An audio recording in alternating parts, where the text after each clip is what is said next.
Okay, good afternoon, everyone. Sorry, I'm running a few minutes late for those of you on live with me, but we're here for this week's Warriors Whiteboard Wednesday. I'm Daishihan Miller from Warrior Concepts here in East Central Pennsylvania. So we're going to jump right into things. Today we're going to talk about perception, control, influence, those kind of things, right? So again, just jumping right into it. In the ninjas training, right? So for a lot of you, if this is a word you don't want to hear, if whatever, right? You have certain conscious bias. You have certain things that if they're not exactly right, or the words aren't right, or whatever, then you're already going to start to shift into the realm of disbelief, or can't trust this guy, or whatever. Then just click that back button, head back over to some other video that's going to entertain you more, or apply to your confirmation bias and make you feel all warm and fuzzy and whatnot. I won't feel bad about it. Okay. So, but for everybody else that's here, we've got this program that covers historically these 8 areas within Ninjutsu training that in ancient Japan, you had to be training in these, or you couldn't claim, or a school couldn't claim to be teaching authentic Ninjutsu, right? So here's the issue, right? Some people really want to stick to that traditional list as it is. Okay, we have to remember that the list itself was based on what? It was based on the technology of the time. So some of the things on the list are universal, right? Our taijutsu, our way of moving our body. This realm here, ninja no uge, right? We'll talk about that in just a minute, right? Ninja no kyomon, education, those kind of things. But the weapons, right? That was technology of the time, okay? So some aspects of the list, while staying true to the principles and concepts and the approach, right, the science behind it, they're going to have to be updated, right? We're going to have to look at those for a 21st century kind of thing. But other things can stay on, right? So one of the aspects, one of the gates, right, training areas, is known as the Ninja no Uge. I know, it sounds really funny, right? So Ninja no Uge, right? That's a G, right? Uge, right? This is not uji, whatever, right? Uge, right? Ninja no Uge, right? Uge means lots of different things, right? So can mean deception, right? It can mean manipulation. All right, boy, this marker can't spell today at all. Manipulation, influence,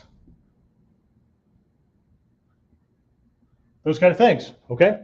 So in one regard, right, what we're doing is we're influencing how they think, right? And I'll get to that in just a minute, because this is critical between the way a ninja controls someone and the way we typically think of this idea of control, okay? So we're manipulating, right? What are we manipulating? Well, we'll talk about that a little bit more. Deception, how does that play in? Those kind of things, okay? So here's this thing, right? What this all boils down to, let me change colors here, right? What this really boils down to is this idea of control, okay? Right? Topic for the episode, right? Controlling his perceptions and taking control away from him long before he realizes that he lost it. One of the first lessons I learned from my earliest teachers in this art was that exactly that. A ninja takes control from their opponent or from the attacker long before that person realizes that they've lost control, okay? And this is a cool aspect, right? Because if he knows that he lost it, if he knows that you took it, right, then it's a contest, right? He knows where he went wrong. He knows how to fix it. He knows how to not let you do that ever again, whatever, right? But if he doesn't know how that happened, right, it's like a dream, right? It's like a dream, okay? So here's this idea, right? So for most people, right, for most people, whether we were taught this, we came to believe this, or whatever, right? For most people, control is produced through force. Okay? I'm either going to establish rules, laws, policies, whatever word you want to use, to get you to comply. If you're playing the game in our realm, well, then you got to play it this way. Okay? or there's punishment or whatever, right? There's no reward, whatever, okay? Or I'm going to flat out give you an ultimatum, right? If you want to be with me, you want to be my friend, you want to be in my life, you want whatever, right? You want me to be helping you, working for you, whatever, right? Then you will do these things, okay? Consequences of your failing to comply means that I'm going to walk, whatever, right? So these things happen physically, mentally, emotionally, spiritually, all kinds of things, right? Religions have dogmas, right? Rules for following, all kinds of things, right?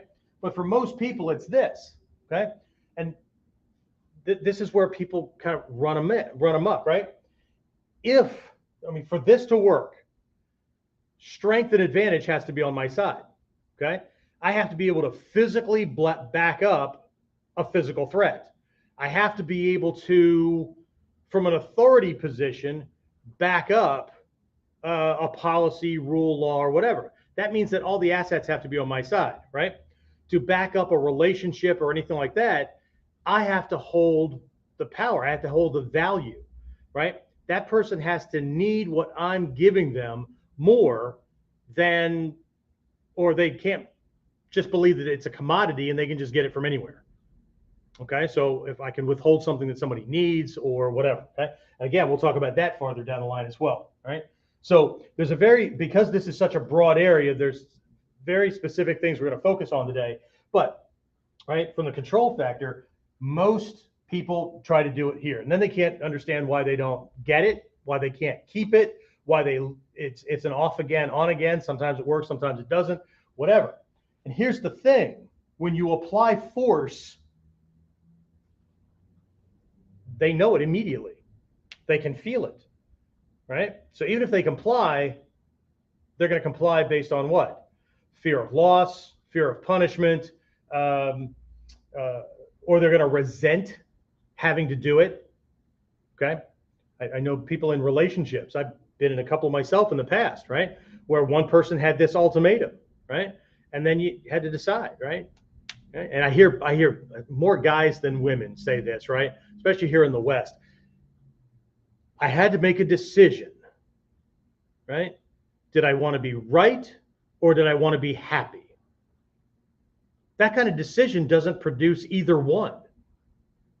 Okay? What they really mean is, do I want to nix this, renegotiate this relationship, or walk away and hope I can find something better? Right? They're making a decision based on ease. They're making a decision based on comfort. They're making a decision based on they don't want to lose half their shit. Okay? That's all force.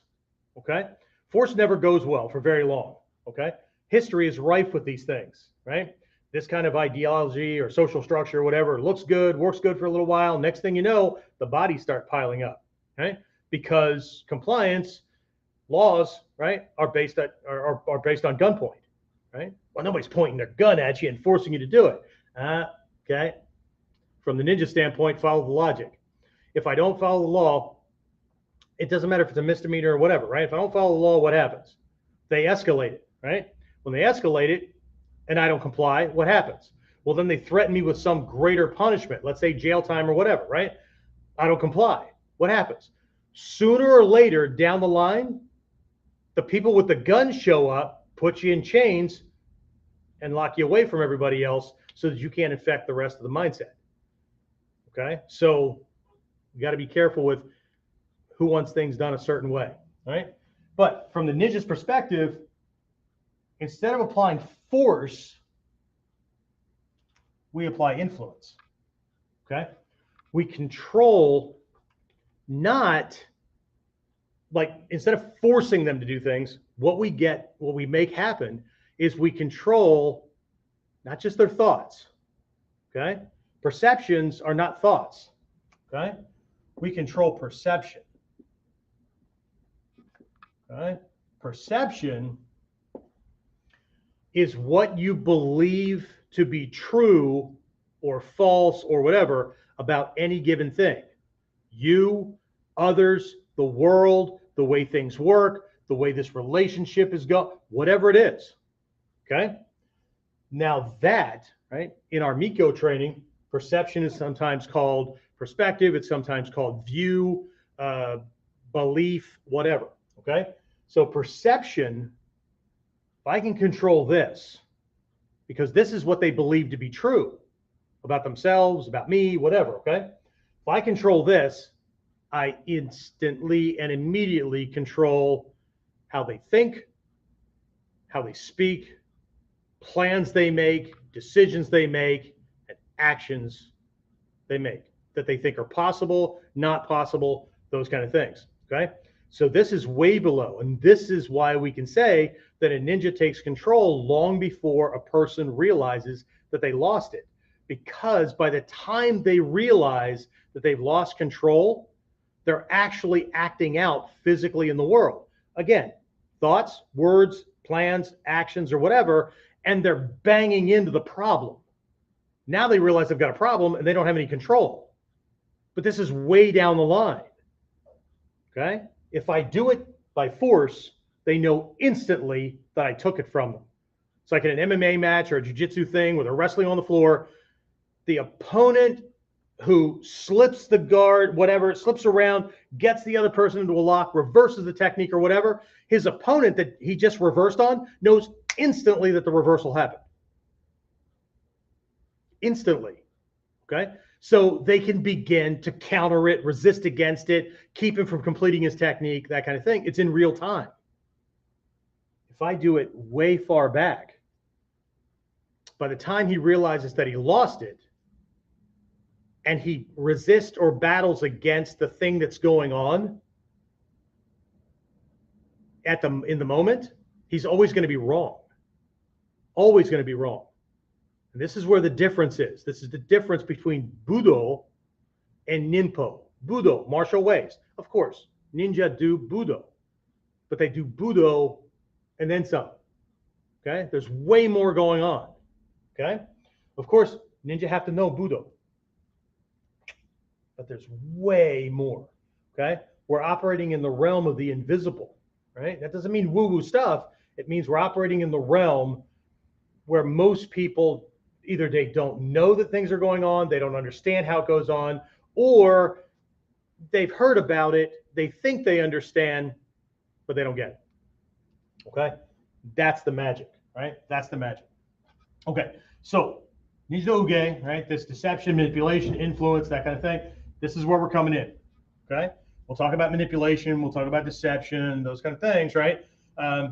This leads to, for those of you who've been in Bujinkan Ninjutsu for quite a while, then you've heard the phrase Kyojutsu Tenkan, right? Kyojutsu Tenkan means juxtapositioning or altering truth and falsehood, like flipping it, okay?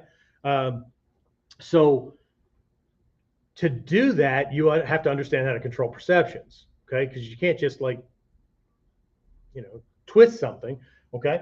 So there's several things that we're doing. I want to make sure I stick to my notes here, right? So so the goal during this training is to get him. Here's the goal. I want him to fight less, not more. I actually want him to turn down the volume of his intensity, his commitment, those kind of things, right?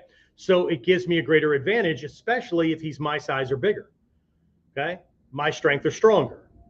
Okay, one-on-one or one-on-many. Okay. And there's lots of ways to do this. We'll talk about a couple of them, right? But again, this is really, really broad, all right? So here's what we're going to do, right? We're going to control his perceptions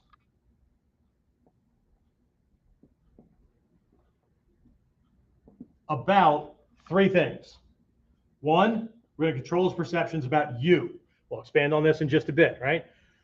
We're going to control his perceptions about what you're doing.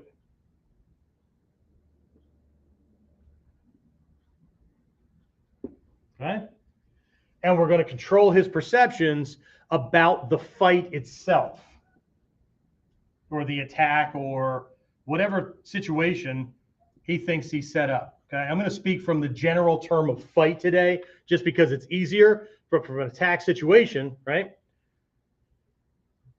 Muggers don't attack targets that they don't think are going to be easy, right? If they're attacking somebody who's not easy, then you're not being mugged.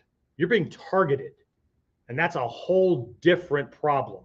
And it's damn near impossible, right, to survive if you're actually being targeted. Because sooner or later, right, especially if they have the resources, okay, which is why my belief, and I've explained this to people for decades, since all the way back when I was a licensed private investigator, right? You always see this stuff in the movies, right, where this PI or whatever is investigating something, and somebody of power and influence calls them aside, right? Maybe in a room or whatever, and they go, yeah, you need to stop. Because if you don't, it's just going to take a phone call. If I make that phone call, you'll be looking over your shoulder for the rest of your life. Not only will I be looking over my shoulder, I'm going to be looking over the shoulders of friends and family that could be used to apply influence or whatever on me, right? Jeff doesn't play that, okay? What I know the words you just used. If that came at me, I hear the words. If I make that phone call, whatever, right?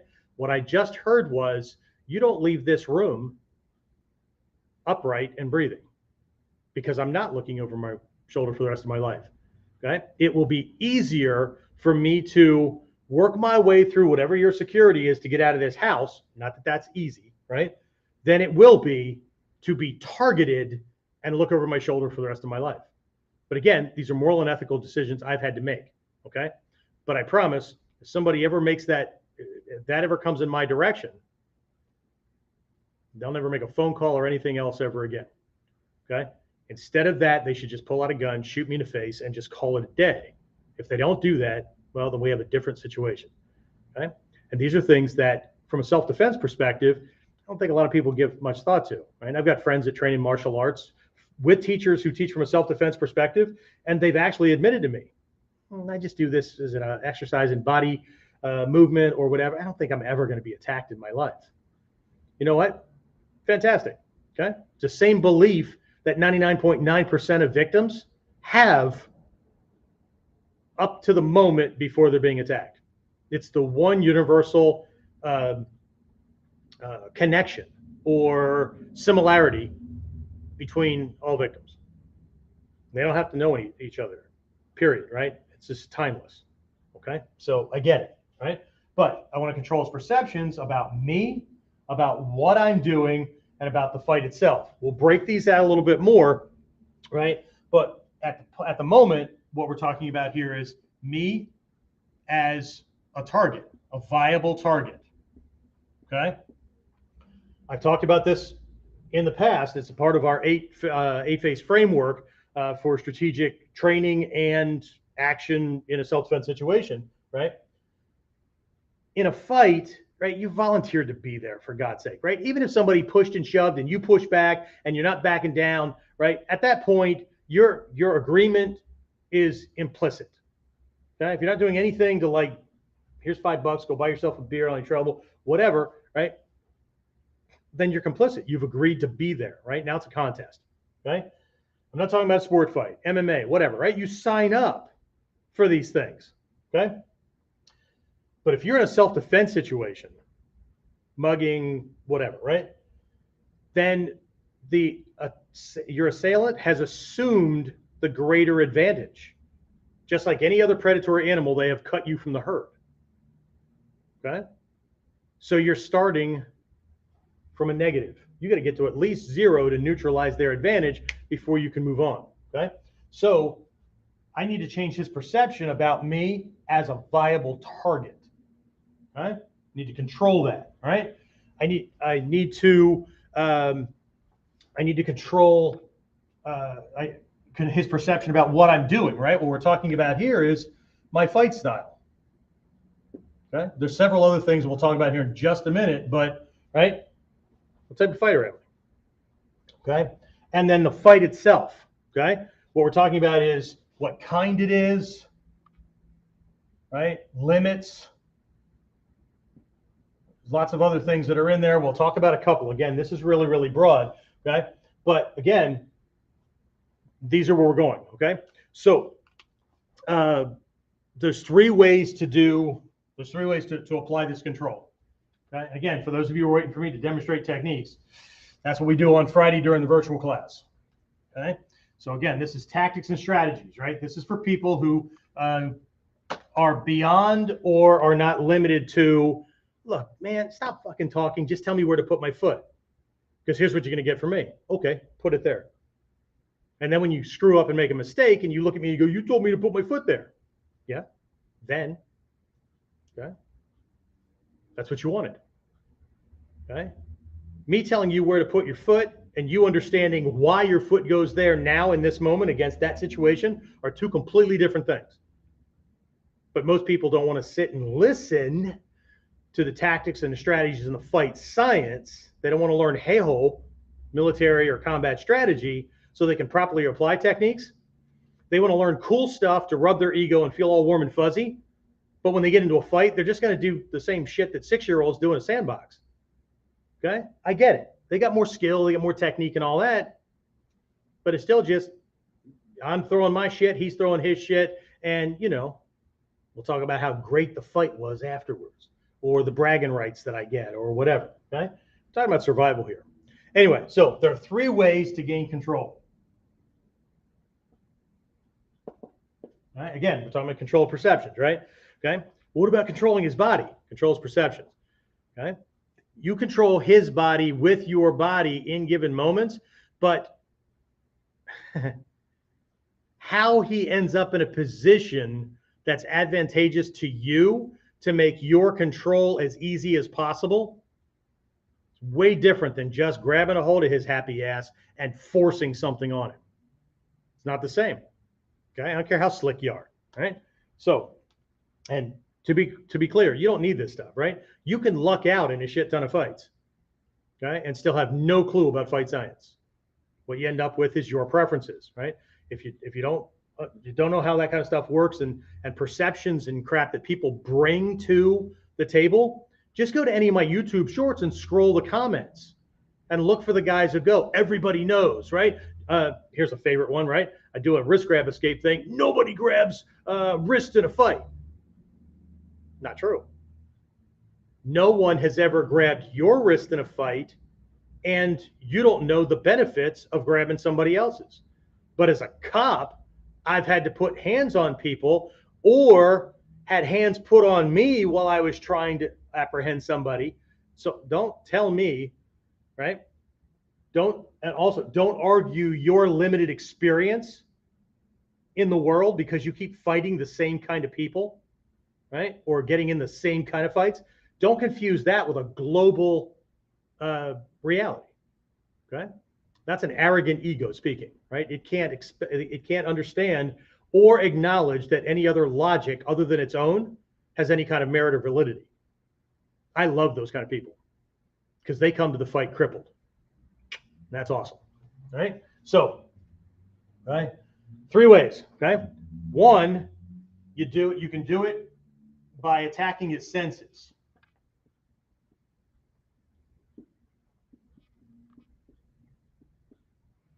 Okay. Now, we have done other Whiteboard Wednesdays together where I've talked about Mitsubishi, right? Sight removers, okay?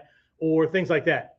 I'm not going into those today, right? I'm not going to be throwing something at his face or anything like that. I'm going to give you some tricks and tips that are psychological, that if you can do these things, the thing that you're trying to create automatically happens because of a human being's natural brain wiring. And that's cool shit, because if he doesn't know what's happening, if I throw something at him and he can guard his eyes, even for an instant, or clear off very quickly, he's back in the fight. But if the smoke screen happens because his own mind did it to him, see, that's where the freaking magic is. All right. So I can attack his senses. His senses. We're going to talk about this if there's time toward the end, right? We'll call this a bonus if I've got enough time. All right. So the second way we can do this is to control his thinking. Okay. Control his thinking. We've already started talking about this, and this is where we're going to focus today, right? I want to control his thoughts, his thinking, and his processing. Okay. Control his thinking. And we've already talked about that, right? Thinking about what? Me, what I'm capable of, what type of fight it is, those kind of things, right? Okay. And, right, we can use what in ninja psychological warfare is called using his needs and weaknesses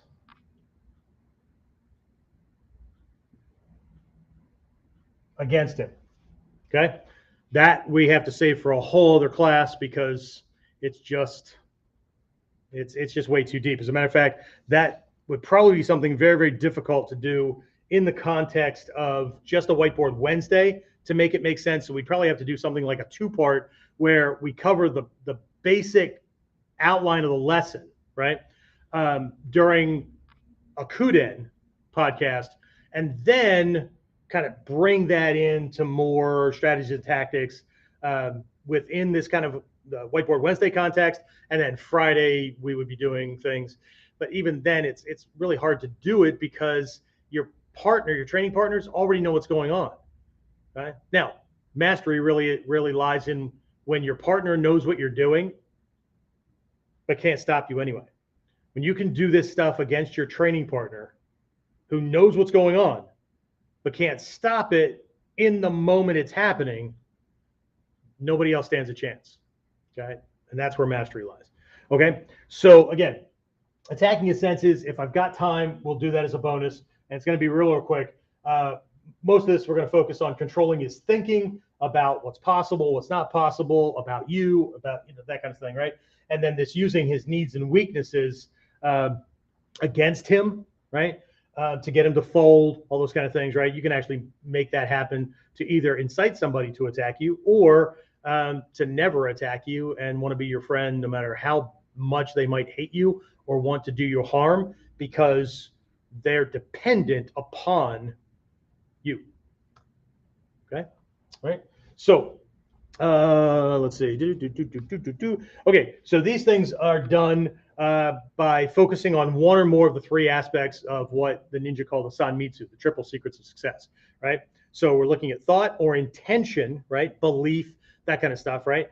Attacking or controlling his speech, the word, right? That kind of thing, and controlling deed, right? So thought, word, and deed, or intention, speech, and action. Okay, so let's break those things down where I talked about his perceptions, right? So we'll start with his perceptions about you. Okay. Remember, the basic premise is he's identified you as a viable target. He has the advantage, you don't. Even somebody that challenges you to a fair fight. Ego always assumes confidence, competence, right? And some kind of advantage, okay? Because they want to hedge their bets, right? It's like 3-year-olds playing a game, always changing the rules every time they start losing because, right, it needs to win, okay? So, and besides that, who fights, who argues or whatever without their eye on the prize, okay? So let's talk about first one, right? His beliefs, right? Or his perceptions about you, okay? So what are we talking about, right? So we already talked about number one here, right? You as a target, all right? But what we're really talking about, since this is a survival situation, we're talking about you as a victim of their aggression, violence, manipulation, whatever, okay? So the other thing we're talking about here is his belief about his advantage, okay? So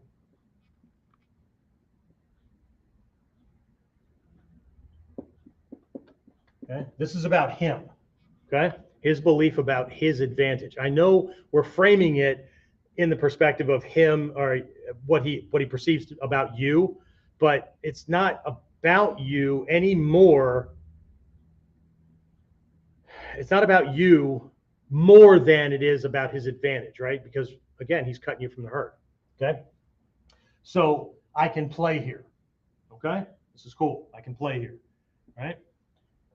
If I'm studying this stuff, if I'm only studying physical techniques, then that's where the phrase live by the sword, die by the sword comes in. Okay. So how do weaker, less physically agile, capable people, or animals like humans, right? Had we ended up at the top of the food chain? Certainly because didn't we? It wasn't because we had the bigger, stronger, faster, more agile, or whatever bodies. Okay, saber-tooth tigers owned that, mammoths owned that, all that kind of stuff, right? So very different, right? So his perceptions about my competency. Okay, my competency, right? His belief about your ability to fight or to resist successfully, right?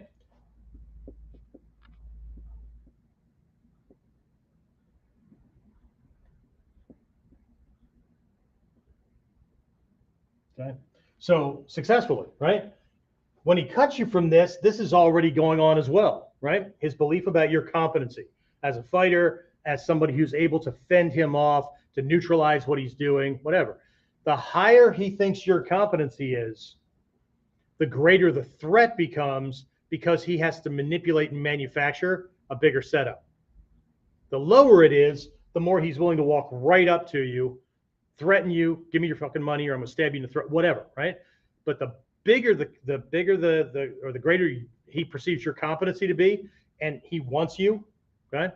Now he's going to lure you into a trap. He's going to have other people available. He's going to have weapons that you don't have, those kind of things, okay? So again, if we're studying this for self-defense, we have to come at the basic premise of what's going on long before the first punch, gunshot, stab, whatever ever occurs. Okay? Because there's a reason he's showing up. Okay? Unless he's got death by, Master Ninja as his suicide plan. That's not the way people function. Okay? And the third perception or assumptions or belief that he has is about my commitment. Right? How easy can he make me fold? How hard will I fight? Okay? The higher this, if he wants me, he's got to bring more gear. He's got to bring more people. He's got to bring more force. He's got to bring more advantage. The lower, okay, less he has to bring. Okay? And again, there's an escalating scale, right? A slide scale on his level of commitment, his level of competency, his level of commitment to getting one specific target, you or me, right? If he's an opportunist, if he's a mugger, he doesn't care who. He just cares that they have money, or he just cares that he has they have what he wants, drugs, whatever, okay? So, high school fights, whatever, right? The bully they're not getting into fights where they could lose, right? They're shoving the weak kid up against the locker, right? They're tripping him out from under him, right? Because they're 99.8% sure that weakling little motherfucker's not coming back at him. Because if they thought that would happen, or that he would jump them, right, coming out of their house after breakfast in the morning, they don't touch people like that, okay? So these are three different areas, right, where he already has perceptions going on, but we have opportunity for control, okay? So look at the next one.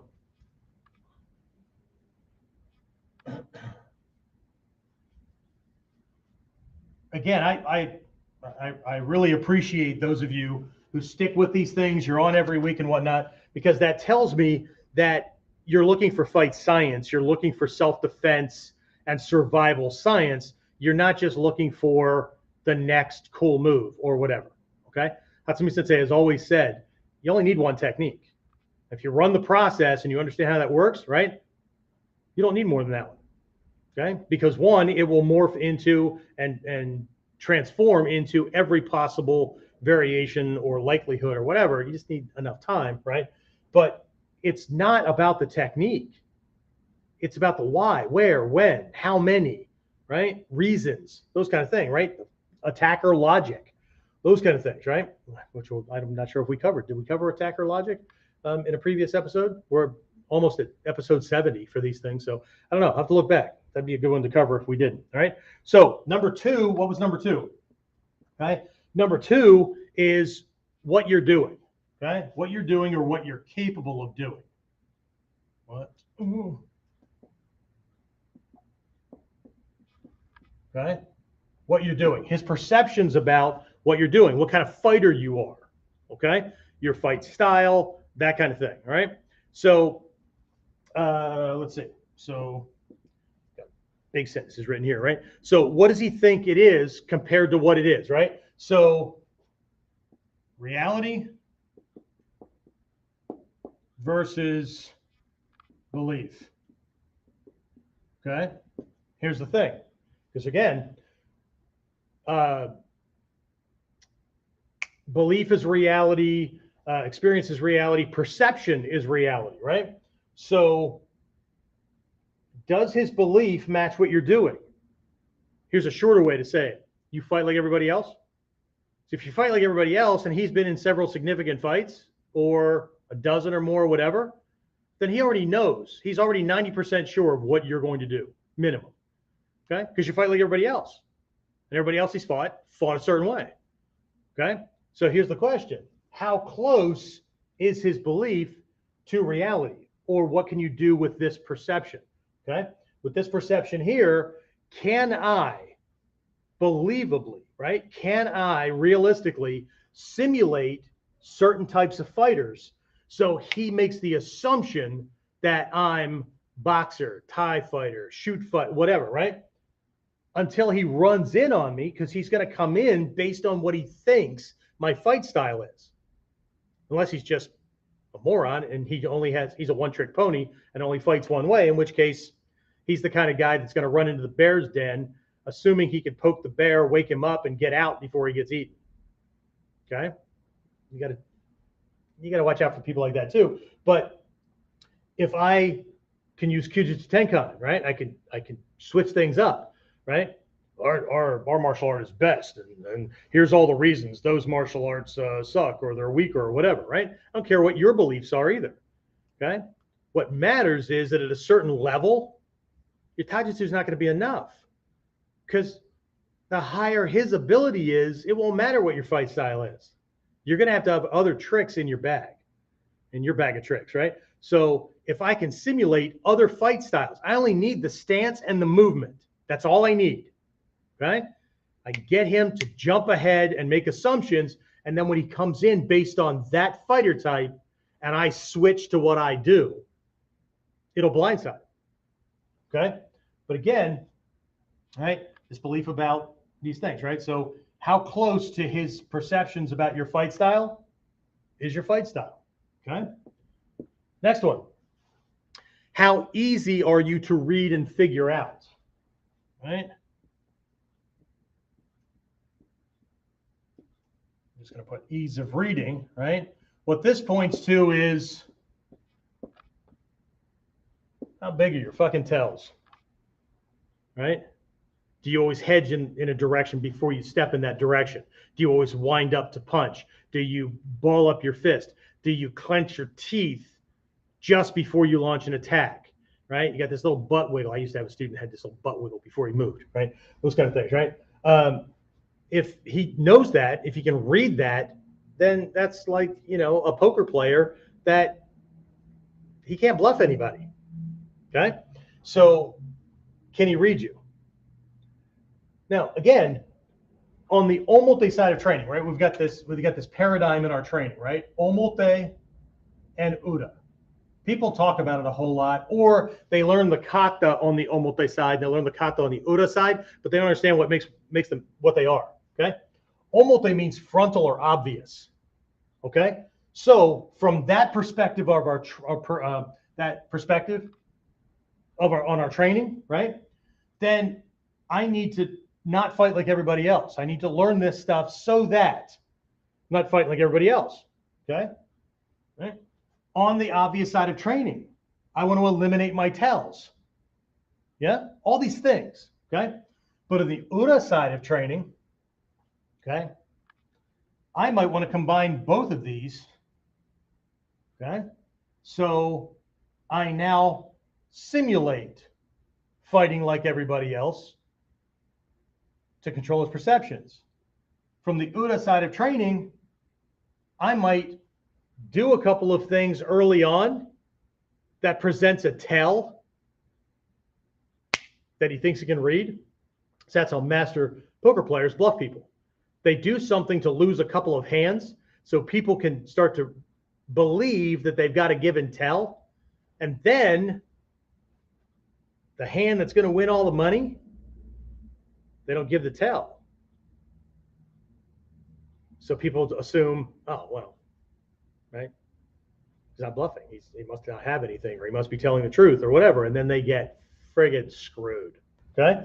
So there's two sides to training. That's why this stuff takes so long, right? On one side, there's the elimination of. On the other side, there's the use of things we would never do in the context of manipulating him so he thinks a certain way. Okay? Well, why the hell would I eliminate everything if I'm going to end up using it anyway? Because there's a difference between using something intentionally and using something accidentally. Accidentally, you're getting your ass kicked. Intentionally, you at least have a chance for surviving. Okay? All right. Whoops. AB3. How about that? All right. All right. And the last one is, what kind of bite do your techniques have?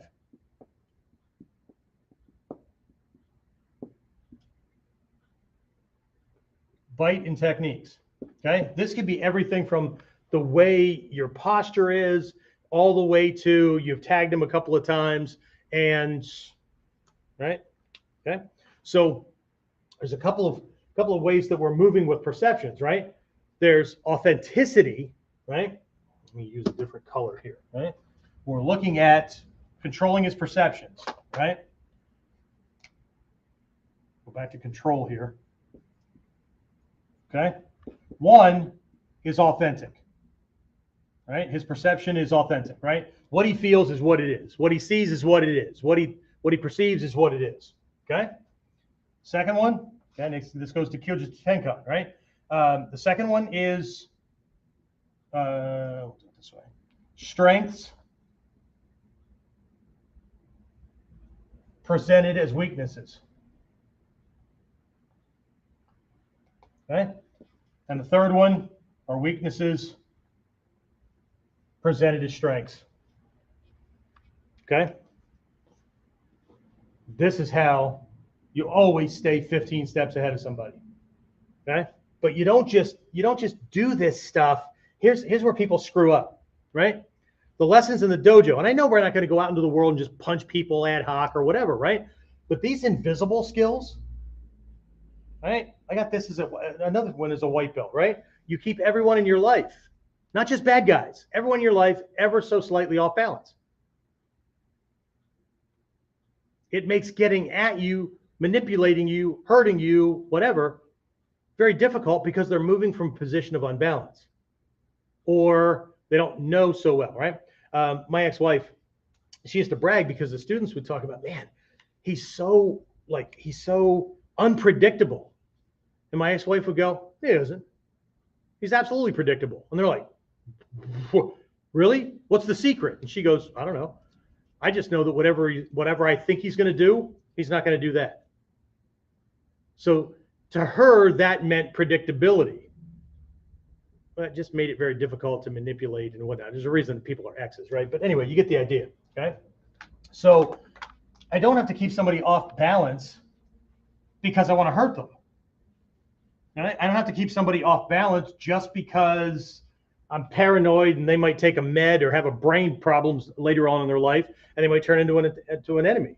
If I keep the loved ones in my life ever so slightly off balance, they never know when they're getting a gift. They never know when they're getting a prize or a reward or something special and extra. It makes surprise much more fulfilling for them because people like to be surprised, even control freaks. Okay. All right. So let's move on. I'm going to give you some actionable tactics here in just a bit, right? Man, I've got to rush on here. Okay, so let's take a look very, very quickly at 3 ways that we're going to control his perceptions about what's going on in the fight itself or about the fight. Okay, so we've got you, we've got what you're doing, what your fight style is like, whatever, right? What your strategies, tactics, all that kind of stuff are. And we've got their perceptions or beliefs about the fight itself. Again, remember, the closer your fight is to every other fight or most of the fights they've ever been in, the more advantage they have, right? The higher their level of comfort, the lower their perception of threat is because they feel in control. Okay, we have to change that. Okay, we have to rock them at their core. There's several different ways to do that. Again, I have to choke back on some of these lessons because this could go on for way too long. Okay, so there's times to apply force. There's times to apply weakness or perception of weakness.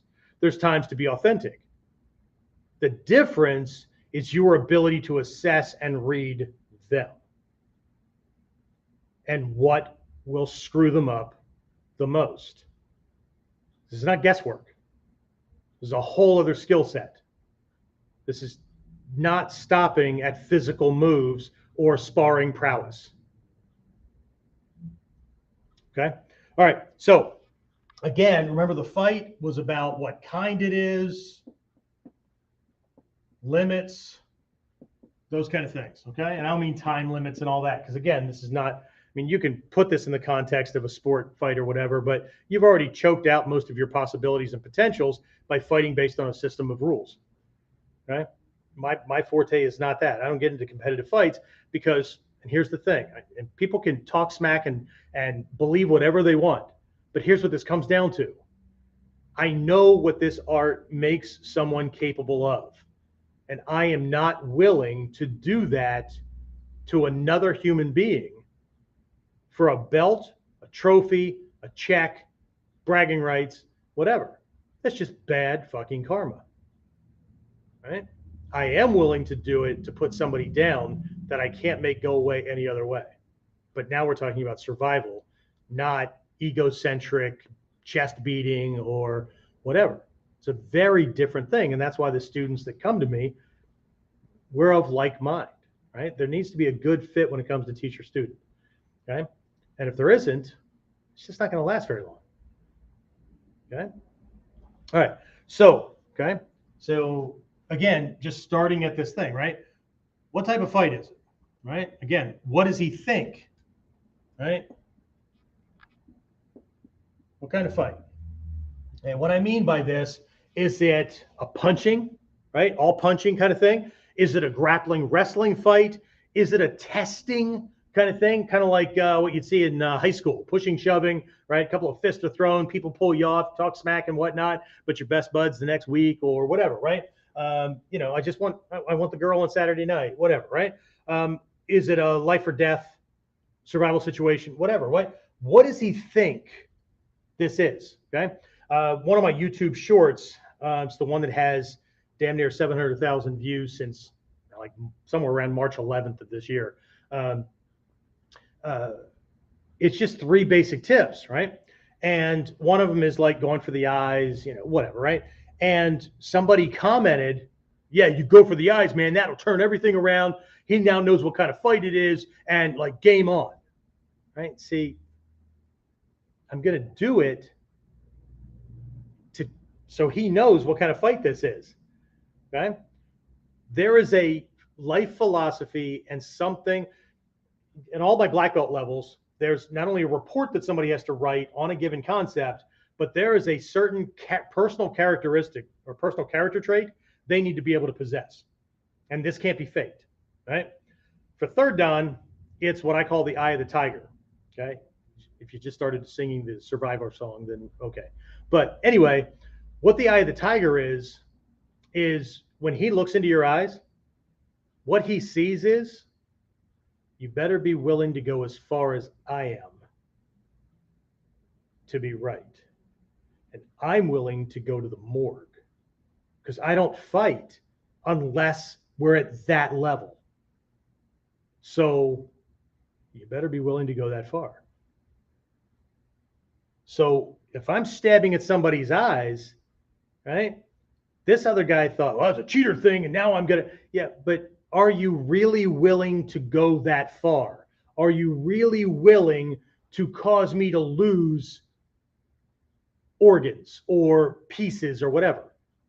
There's a lot of tough guys that in the back of their mind, they've either been to prison or heard about prison. Okay. Now, you have to be clear about those things as well. We've already covered that. Okay. There's another self-defense expert out in the world who's ex-military and whatnot. And I love one of his sayings, right? You know, there's one that says, oh, well, it's the same guy. He says, if you can't keep 10 guys out of your asshole in a prison shower room, you don't need another carbine course. You don't need another course on how to do onikudaki. You don't need another taijutsu seminar. Okay? Because it's not about that. How the hell did you get into the prison shower room? What kind of person ends up there? What kind of life choices ends up there? That has nothing to do with taijutsu. It has everything to do with morals and ethics. That's a whole different skill set. Okay? Anyway, what kind of fight is it, right?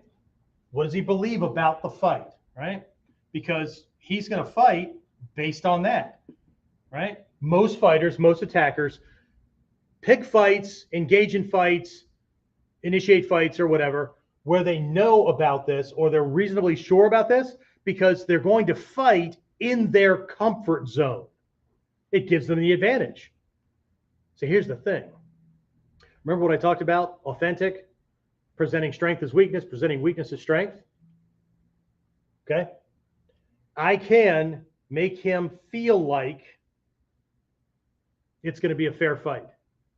Authentic. I can rock him at his core and make him believe that if he comes at me, one of us is going to die. Weakness as strength. Right? That goes into commitment and all that kind of stuff, right? Or I can make him believe that I can't fight at all, or my technique sucks, or whatever, so he doesn't fight as hard. Anyway, all right. So what kind of fight is it? That kind of thing, right? How far can he go before he's over his head? Okay. How far can he go before he's over his head? From a life-sustaining kind of position, from a I'm going to go to jail for this, right? I'm going to lose my wife and family. I'm going to lose the respect of my friends, whatever, right? Again, it could be physical, it could be life, it could be whatever, right? How far can he go before he's over his head? Because if I can turn it up beyond that, great. But if I can't, if this guy's willing to go to the morgue too, or go to prison too, then when I have to apply a different tactic, which will get him to turn the volume down. And again, all of this stuff, I'm really kind of leaning this to you paying attention to how you can use this in a way to get him to fight less, not more. Okay? All right, and the last one is what and where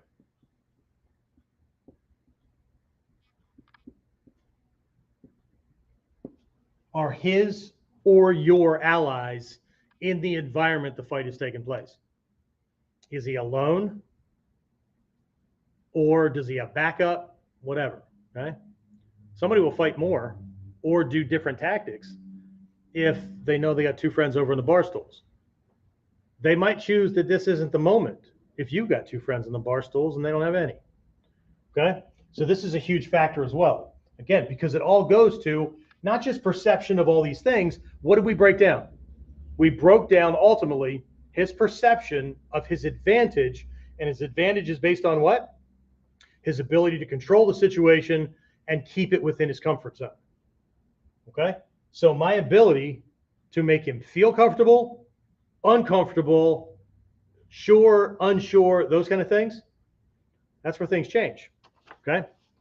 So I'm going to steal a couple of minutes here. This is going to be one of our longer episodes. If you got to go, I get it. Right? We're going to jump on this really, really quickly because I want to use the sensory perception kind of thing. Right? So here's your bonus. Right? So we talked about different things you could do when you're attacking his perceptions. Right? You could attack his senses. You could attack his body, etc. That kind of thing. Right? Okay. So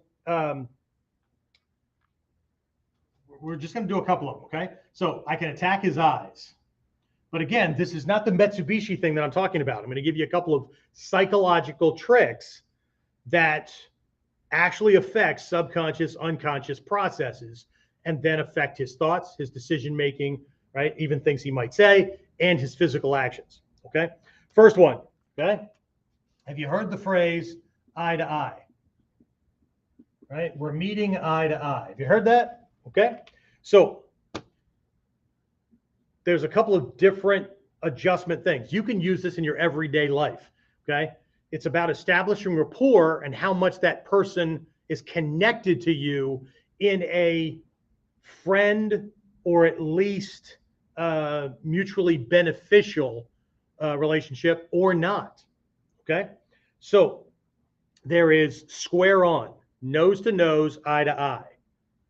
There is right eye, your right eye to their left eye.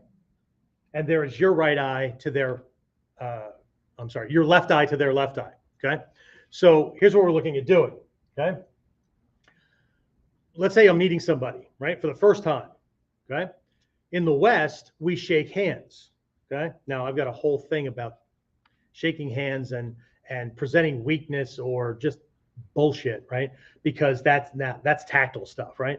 But what I want to take a look at is the typical Western handshake as done from a warrior perspective, as done from that old-fashioned old man perspective, right? Because, you know, young people all think that they've got their shit together, but they don't understand why things were done to begin with. They just know that the old people do it. And since we're not old and we're not them, we're not doing it. Okay. Well, not my fault. Okay. But when we step up and shake somebody's hand across this way, we shake right hand to right hand. And incidentally, for most people, unless you personally square off and reach across, which is not as natural as just kind of having a slight blade to your body and reaching out, what you now have is right eye to right eye, right eye to right eye, right eye to left eye. Sorry, you're lining up with his left eye. Okay. So when I line up with one eye or the other, okay, if I line up with his left eye, okay, I know it looks like my right eye, right? So we just flipped, right? Left eye, things are wired a certain way. Okay. So remember how the brain's wired. Remember all your earlier school stuff, right? Okay. So right eye is wired to left brain. Left brain's wired to left eye is wired to right brain. Right eye is wired to left brain. Okay. So if I can line up, right? If I line up where I'm lined up with his left eye, okay, what's going to happen is that's tied into the right brain. Okay. So he's more likely to process me based on how I look, how I sound, how I dress, those kind of things. And he's going to relate that to other people in his past or other people that he knows. Okay. He's going to match me up. Wow, it kind of reminds me of. And then you're at the whim of whether he likes that person or not, or what they remind him of, because that's going to get overlaid on you. It's a right brain abstract thing. Okay. If you can line up square on, I know it's a little bit more off. If you line up square on, not only do you have your arm in this Gyoko to you kind of thing, right? It's crossing the body. So if he takes a shot at you, your flinch response is in block position as opposed to him coming from the outside and you having a hard time to deal with that. But if I could line up so that I'm at least addressing him straight on, if not, I'm addressing him at the left eye, right? When that happens, I'm sorry, not left eye, his right eye. When I line up with his right eye is wired to his left brain. Left brain is cold, scientific, and analytical. Okay? You get a clean slate because he's not relating you to anything else. He's looking at you. Okay? So there's your first impressions. If you can't do just left eye, then line up square on. Okay? Because the sides are going to kind of balance each other out. All right? But there's this eye to eye kind of thing. So if in the fight, I can continue to drift in a given direction, or I can shift or kind of lean my head a certain way so that I'm always staying lined up, with that left side or square on, right, I can influence his like or dislike for me. Okay. The other way I can do this is something called Metsuki, right? Metsuki, right? 2 words. Me, also the kanji is also pronounced gan in Japanese. Me is eyes. Ski, to pierce or thrust. So where I'm pointing my eyes, okay? So in the scrolls of across different lineages, they have ways for you to point your eyes, right? And there's different ones. In the Kotoryu, you look at the whites of the eyes, right? So part of this is to keep you from emotionally getting overwhelmed or whatever, because he might be stronger than you spirit-wise, and so you're being intimidated and whatnot, right? But if I look at the whites of his eyes and I avoid the pupils, I don't get that triggering in my brain, okay? But if I look at looking at the whites of the eyes, okay, because my eyes don't have a tell as to whether I'm weak or whatever, right? I'm going to win every staring contest there is. In the Gyoko school, the lesson is if you feel like your spirit is stronger than his, right, then you're going to look him right in the eye, because you can't. If you feel like your spirit's weaker than his, right, to not make the mistake of sideways glancing, or even worse yet, looking down, right, then you just look right here. Unless you're nose to nose, like literally like nose to nose, he wouldn't see your eyes cross. From a distance, normal fight distance, he can't tell if you're looking him in the eyes or looking right here. So again, you're going to win every staring contest that exists. The trick here is to eliminate tell. He needs to believe when you're doing these kind of things. Again, I'm on the omote side. When I'm doing these, this is to affect emotional state and get rapport. This one is to communicate. He's dealing with a cold, calculated, I will kill you if you touch me kind of person. Okay? It's completely different. All right? Next one, what else do I have over here? Okay? Hearing, right? Affecting the hearing.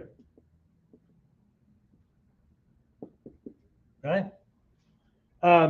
This is one simple rule.